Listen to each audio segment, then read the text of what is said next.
திருச்சி லோக்சபா தொகுதி தேமுதிக வேட்பாளர் இளங்கோவனை ஆதரித்து அக்கட்சியின் தலைவர் விஜயகாந்தின் மகன் விஜயபிரபாகரன் பிரச்சாரத்தில் ஈடுபட்டார்.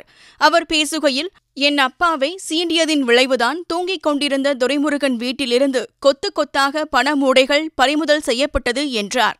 தேவையில்லாம கேப்டனை சீண்டாதீங்க, உங்களுக்கு அது பின்விளைவுகள் நிறைய வரும்னு ஒரு சின்ன உதாரணம் லேட்டஸ்டா ஆச்சு. தேவையில்லாம தூங்கிட்டு இருந்த துரைமுருகன் முடிச்சுட்டு வந்து நம்ம தேவையில்லாம சொரண்டாரு. அப்படி என்ன ஆச்சுன்னு மட்டும் பாருங்க. கொத்து கொத்தா பணம் மூட்டைங்க, அண்ணன் சொல்ற மாதிரி சுகர் பருப்புன்ற மாதிரி பணம் மூட்டைங்க.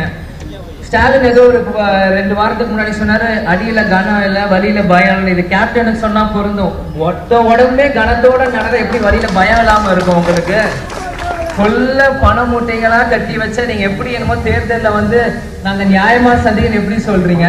இது ஒரு 10 வருஷத்துக்கு முன்னாடி 9 வருஷத்துக்கு முன்னாடி ஆண்ட கட்சிக்கிட்டே இவ்வளவு பணம் ஒரே இடத்துல குவிக்கப்பட்டிருக்குன்னு சொன்னா இவங்க ஆளுங்கட்சியா தொடர்ந்து இருந்தா இந்த நாடு என்ன ஆகும்? தமிழ்நாட்டையே வித்து ஏழை போட்டுருவாங்க. அப்பேற்பட்ட கட்சி வரணுமா? என் உயிரினும் மேலான அன்பு உடன்பிறப்புகளே, செய்வீர்களா?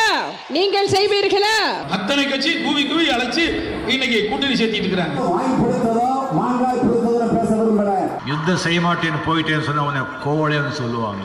आप में से किसी ने कहा था कि Rafale CEO has said people of Tamil Nadu are remarkable. தேர்தல் திருவிழா 2019 6 பக்க எக்ஸ்க்ளூசிவ் தேர்தல் செய்திகள். தினமலர் நாளிதழில் தினமும் சில செய்திகள், சில படங்கள், சில தகவல்கள். தினமலர் நாளிதழில் மட்டுமே.